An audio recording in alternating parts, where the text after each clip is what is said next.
This video is sponsored by boot.dev. Man, I love this map. This city is so much fun to play in. You know what would be perfect for this type of game? A giant city map. Imagine the best kind of fragment fights, but from anywhere on the map. That's the worst idea I've ever heard. I was right! This is E-District, the 6th and latest map released in Apex Legends, as of the making of this video. A city map with the densest layout we've ever seen in the game, full of skyrises, houses, shops, and city centers to explore, though usually only the first 2 floors. I have explored every other map in Apex Legends, showcasing the uninteresting details, unremarkable finds, boring secrets, and tragic stories that these maps have to tell. And E-District, with its dense cyberpunk landscape, promises to have more packed into its streets than ever before. So today, let's take a dive into E-District, and find out why I call it the best map in Apex Legends. And also maybe ruin it just a little bit. E-District, short for Electro District, is a small part of the larger city of Suotamo, one of the earliest settlements in the Outlands and also one of the most prosperous. This island just off the main megacity is known for its great business centers, fine dining, and thriving nightlife underneath its neon lights. Or at least it was. When E-District first released, it came out as a nighttime map, with a beautiful night sky and neon lights illuminating the playspace. But in Season 26, they updated the map to have a bright sunny day instead. Comparing nighttime to daytime, I would say the original nighttime map is better visually. The neon glow is far more striking and visually distinct from the other Apex maps, plus the colors do get a bit washed out in the daytime sun. But I don't actually hate the daytime version, mainly because it looks really good on a thumbnail. The shift from night to day does let us see some of the quirks behind Apex's lighting. These arcade cabinets, for example, are super bright because they didn't get adjusted for the new lighting. This building in Neon Square also is unnaturally dark on the first floor if you enter from the zipline entrance. Going to the second floor shows you how it should be lit. And if you look through certain windows or other surfaces on the map, you'll find that the reflections on these surfaces can still be their nighttime counterparts. Now, these visual errors don't ruin the overall beauty of the map. Even in daytime, the cyberpunk glow still shines lightly underneath the yellow and purple tints across the landscape. Not brightly, as some areas are barely visible. The glowing hologram above heights really should get changed to a different color though. The yellow does not show up well against the bright mountain background. Lighting and rendering such a massive play space isn't easy. It requires a lot of back-end work to function properly, and it can be hard to learn those skills. Thankfully for us, we can learn more about how E-District's back-end works and develop those skills at the same time with our next segment. What's underneath E-District? Sponsored by boot.dev. With a small hop off the ground, we can dive under the map and see that E-District is actually built out of a series of blocks underneath. Each major section of the map has its own building blocks to build off of, much like how the learning platform of boot.dev gives you the building blocks necessary to learn back-end software development. With easy-to-follow courses in Python, JavaScript, Go, and more, you'll be able to get the foundations necessary to be a back-end developer.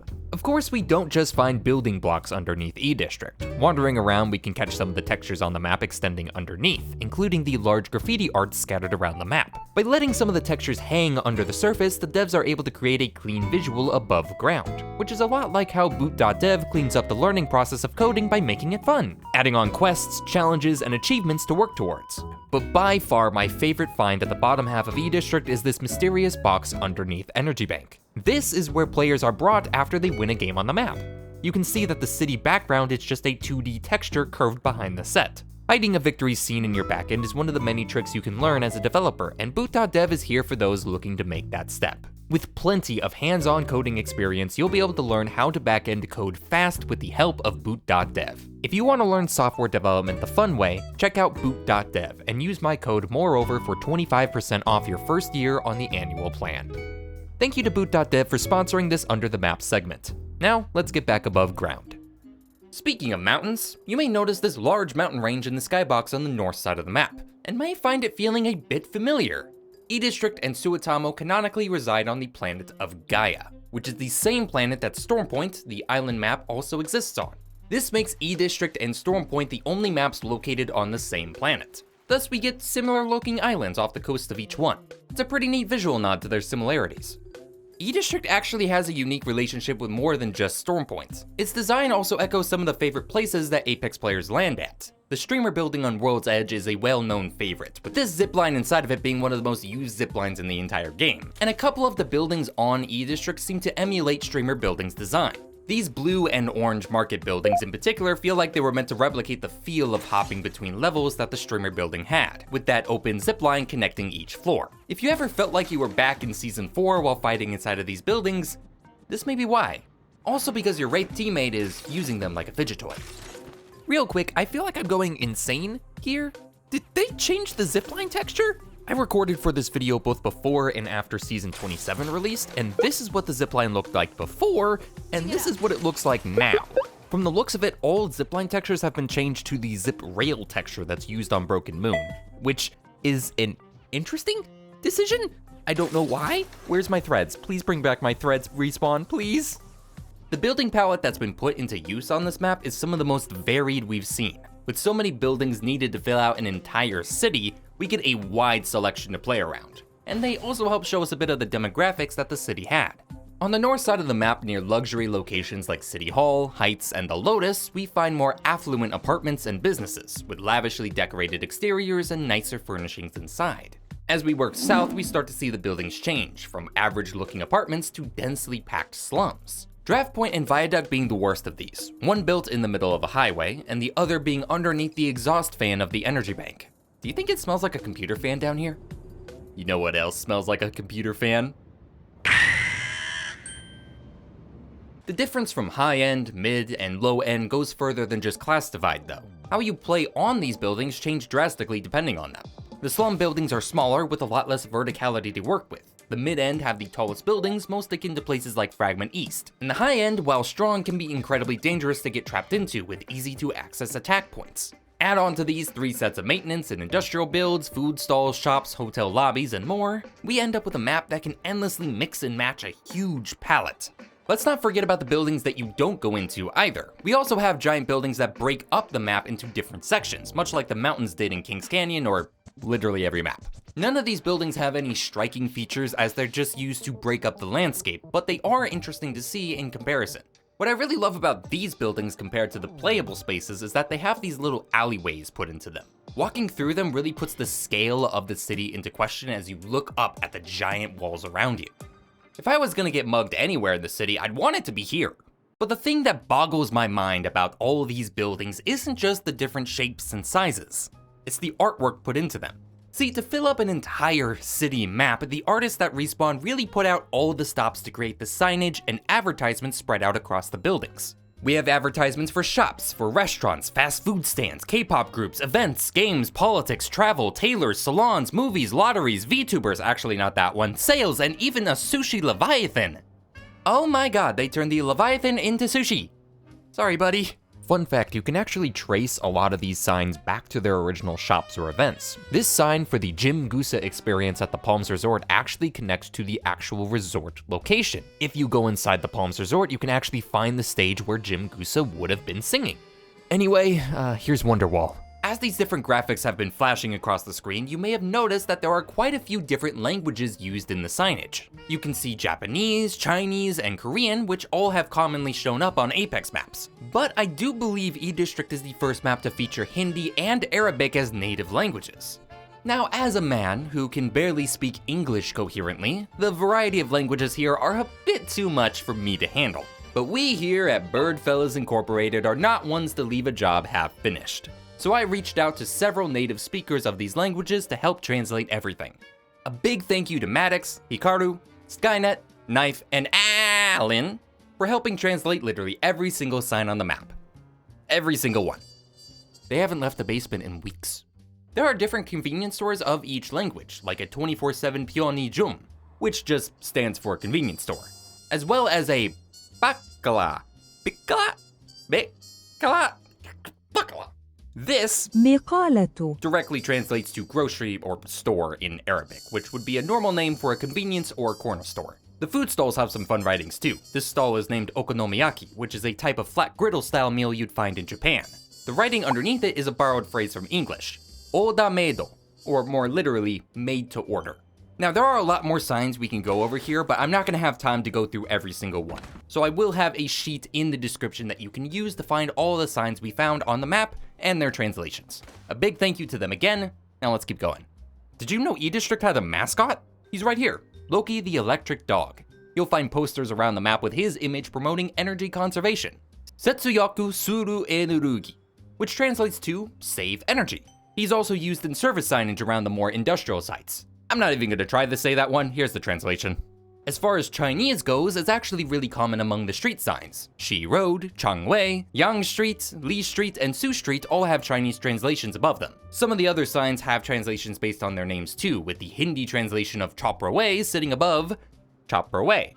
One of the main roadways is named Angel Interstate, which has Arabic above it. This Arabic, however, is grammatically incorrect. What's written there directly translates to Angel Road between states. You'd want to swap it around to say, Tariq Ankel Bain Alwiyati. طريق أنخل بين الولايات. Yeah, that. All we did to change that was put the street name before the actual name. But the Angel Road between states does have its charms. Okay, this is the end of Moore trying to speak other languages. I'm so sorry, I'm painfully American. We don't just find signage on the map, by the way. We can also find these sets of graffiti scattered around as well, which do include the languages we talked about. This Arabic graffiti reads out to say, find hope in the dark. Another Korean one reads, if there's no ration, there's no peace. And a Japanese graffiti also translates to, give us the power. Okay, so there's probably a story here we should talk about. The usual question we have to ask whenever we step onto a new Apex map is, and you can't have an Apex map without a catastrophic event that caused the collapse of the region. So what happened here?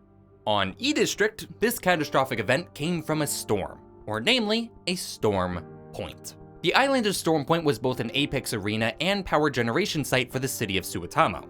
But before the release of Season 19, a powerful storm that hit the island knocked out all forms of power generation. Losing Storm Point's energy production devastated Suotamo's power supplies, and the city struggled to keep up with their demand. So the leaders of Suotamo made a drastic decision. Cut off one district's power supply to save the rest. The small island district off of the mainland city was the district chosen to be cut off.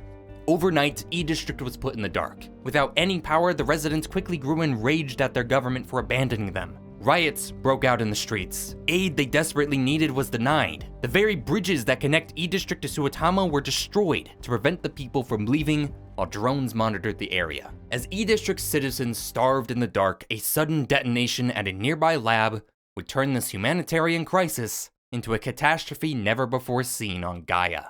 But that is a story best left for later, as it pertains to an area we have yet to cover. What we have covered so far does explain the graffiti, and the general state of disrepair we do find the district in now. Despite all of this destruction, there's still a lot to learn about the city itself. We've mentioned roads on the map earlier with the street signs and the broken bridges, and I want to bring them up again because a question popped up in my head while documenting them. Do these roads make sense? Like, do they actually function as roads, or do they just appear like roads that a city would have? This question gnawed at me while I started working on this video, so I did what any sane person would do. I spent an entire day mapping out the roads in the district. Here's the entire map, road names and all. Fun fact, these road names are almost all named after the developers who worked on E-District. Eduardo Agostini, Garrett Metcalf, Cindy Kang, Austin Arnett, Kevin Sue, Adam Bodden. These are all real developers on the maps who have been immortalized as the streets and roads you fight on. Now, let me point your attention to the white line markers on the map. These are the highways wrapping around the district. The Trans-Suotamo Highway being the largest of these roads, spanning from the bridge near Boardwalk to Stadium.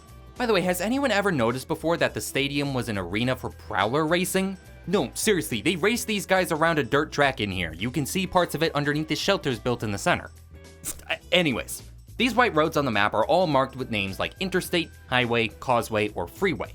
But after inspecting these roads, I'm inclined to say that none of these highways are actual highways. Usually, when designing roads, you would follow a road hierarchy. A normal trip while driving would see you start at the lowest point in the hierarchy, a local road or street, and driving your way up to the highest point. You turn onto a collector road, which would lead you to an arterial road, which will then lead you to a ramp that will eventually end at a highway. The highway is at the top of this hierarchy because it's specifically built for large amounts of traffic flow. You can only enter a highway from a ramp or highway access road. What you would never do to enter a highway is include an intersection with traffic lights that can disrupt drivers on the road. And guess what types of intersections are abundant on these highways?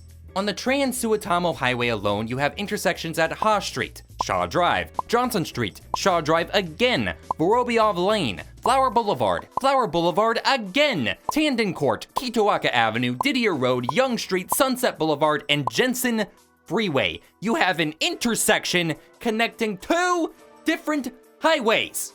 This urban planner is getting publicly executed by these commuters. I'd argue that all of the highways on E-District aren't actually highways, but rather count as arterial roads. Arterials can be multi-lane and interrupted by intersections while still allowing a moderately high volume of traffic flow. And if you live in a megacity with flying cars, it's safe to assume that you don't need highway levels of traffic flow to get around the island. The only highway I think can actually make the case for being a highway is Angel Interstate. Or sorry, I meant Angel Road between states. This is the only road marked as a highway that doesn't include an intersection and even has a natural looking breakoff onto McCarson Causeway. But Angel Interstate is just this little L-bend on the map, so there isn't much to go off of, and it does end directly into the local road of Market Ring, so yeah. If we accept these highways as arterial roads, the functionality of E-District's roadmap is believable? It's not what I call a good setup for the city's roads, but everything is connected together and properly marked, so I'd say it does get a passing grade. Except for a few spots. This 3-way intersection in Neon Square is one of the oddest pieces of road I've ever seen in my life. It feels like it was inspired by the Shibuya crossing in Tokyo, being a busy intersecting street with walking paths cutting through it, but looking at this intersection makes me genuinely wonder how pedestrians or drivers are supposed to manage this.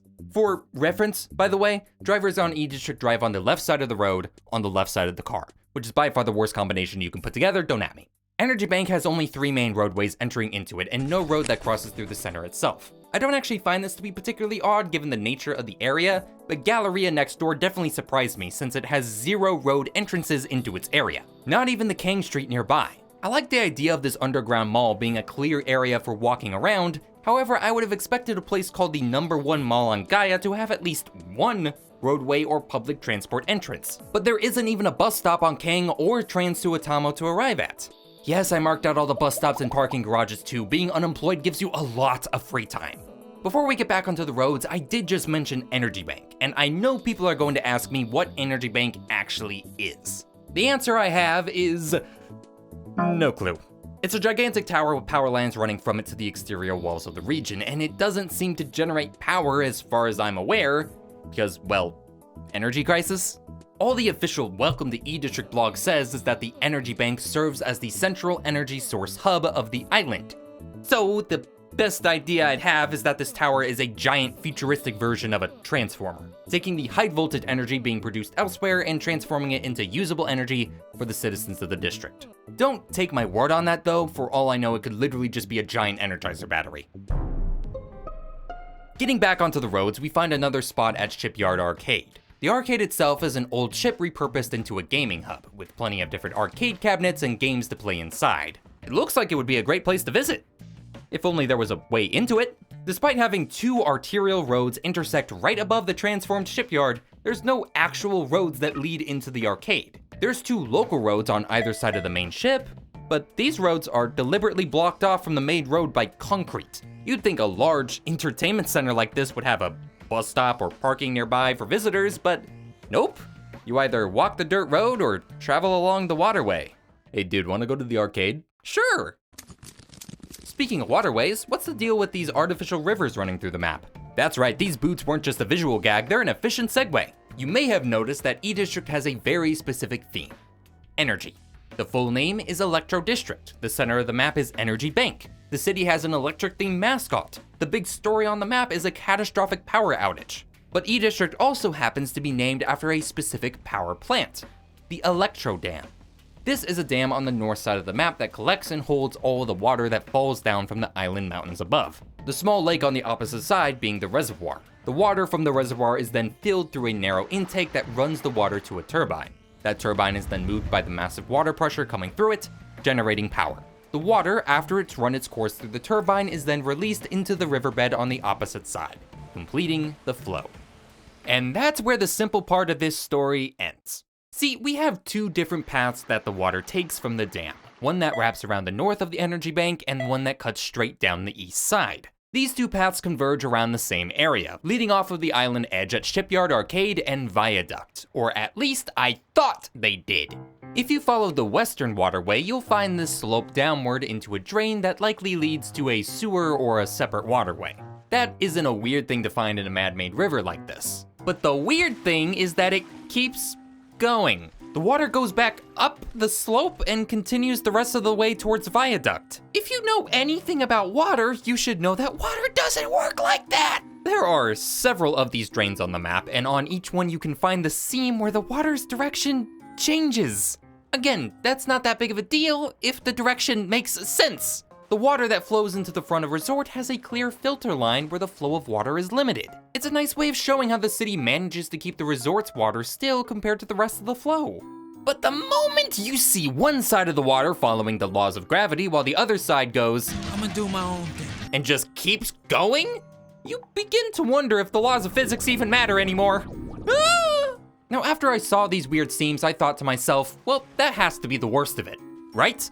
The water would continue on and eventually fall off of the edge of the map into the ocean below. Right? There's no issues with how the water ends. Right? Right? Now! The water at Viaduct just ends right here, inches from its finish line. No waterfall, no drain, nothing. Shipyard Arcade's water runs right up to the ship itself and just stops. The drains on the other side of the ship have no water running through them. It's bone dry. So despite all of the water flowing to these areas, none of them have any actual endpoints to speak of. Cool! Okay, I guess they just didn't want these canals to have a waterfall end. But if that's the case, Respawn, could you please explain to me why this waterway doesn't? All of the water that runs through Blossom Drive has waterfalls running off into the ocean, from the small aesthetic rivers to the full-blown canal north of the POI. This is the only canal with a natural runoff point, but, and I know I'm saying but a lot, here's the kicker. This canal doesn't connect to anything. This wall is where the canal is sourced from. A wall! It doesn't even connect to Electro Dam. It doesn't connect to anything. Yet it is the source for all the water in Resort and the waterfall near Blossom? So tell me, I beg of you, tell me where this water is coming from. Tell me where this water is going. Where is the water, Respawn Entertainment? Where is it? Please, tell me!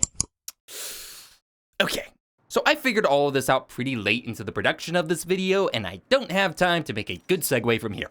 Just pause the video for like 2 seconds to cool off before we continue. Okay, cool. Cool. Note how the lower income slum areas of the map are all built along the canals, almost as if they don't have any running water. Makes you wonder what kind of water these people are drinking from the canal.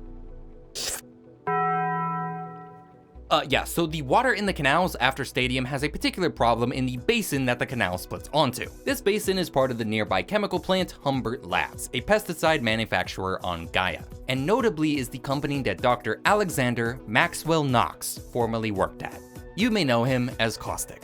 Caustic, before he became an Apex legend, used his role in Humbert Labs to test his toxic gases. But when his boss and mentor Franklin Humbert found him testing on live humans, Caustic killed Humbert and burned the lab down around him. Dr. Knox would disappear as a wanted fugitive, presumed dead. You can actually find wanted posters of Dr. Knox on the map, as well as a few other wanted posters of different characters you may have seen. But this is not the lab that Alexander Knox faked his death in. That lab was supposedly in a different place called Saldana City. We learn this in the Fight Night Stories from the Outlands, which features a disgraced detective from the planet Samoth investigating the arson. Wait, Samoth? Let's reel it back a bit. After Caustic kills Franklin Humbert, a detective by the name of Victor Maldera is assigned to find out what happened. Detective Maldera is a police officer from the city of Malta. But here's the thing. Zeldana City is on Gaia, the same planet that Suetamo and Stormpoint are on. Malta is on the planet of Samoth, which is where the city of Olympus is from. We know this specifically because Victor Maldera investigated the assassination of Loba's father. You know, the time Revenant did that thing. So for some unknown reason, a Malta detective from another planet entirely was brought to Gaia to solve an inner city crime in Zeldana City. And the lab we play in on E-District is completely unrelated? That makes no fucking sense! This is a different Humbert Labs than the one Caustic worked at, but it's clear that the pesticide company didn't survive long after the death of their founder. This facility in E-District has been shut down for an unknown length of time and clearly wasn't well liked by the residents. For good reason, too, since Humbert Labs would be the reason E-District would be abandoned entirely. After the power crisis began and riots filled the streets of E-District, Horizon would have an encounter in the city with the future legend Alter. This is because of a different story involving Horizon screwing with time to go back to her son. It's a whole thing, we don't have time for it right now, back to the point. During their confrontation, Alter would crash one of the surveilling drones into the center of Humbert Labs, which broke the containers of toxic gas stored within, unleashing it onto the city. As the gas spread, the citizens of E-District were evacuated from the island, including Caustic's mother, Mystic, who ran an orphanage in Suetamo. And also, Mystic is Crypto's adopted mother. Have I mentioned that before? It feels like it should be more important. With the district now toxic from Humbert Labs and still in the dark from the power crisis, E-District would be purchased wholesale by the Apex Games. And as the banners for the Apex Games are raised above the city, we now understand the story of how E-District came to be. These streets were once filled with people living their lives to the fullest, only to be abandoned by their leaders and soon after lose everything to the very same people who helped create the crisis they suffered through. It's interesting to think about how the developers tried to make this city map feel like a real city. I've shown a lot of the things they did to achieve that, as well as a few of the misses here or there. But what really ties it together for me is that story. Apex maps could always just be another pretty location to play in, but each one always has its own story to tell, and seeing how they incorporate that into their worlds is what makes me love these maps so much. But honestly, E-District is the least developed map we've had so far. The only major changes E-District has had in 5 seasons is the daytime change, plus a few new rotate paths like this tunnel south of Lotus. This includes the story, too. Unlike every other map in the game, E-District has had no new developments on its story since its release. What happened to the people and businesses? No idea. Mystic and her orphanage? Nada. Caustic and Alter have very little to do with the map itself either, despite their stories affecting it so much. I have a clear amount of favoritism for this map, but I do feel that it's missing a form of completion that the other maps have gotten over the years. More named locations, overhauls, or another story to tell. Even though it isn't the most perfect map in the game, I still think that E-District has featured everything I have ever wanted to see in Apex. And for that reason, it is the best map in Apex Legends. At least for me.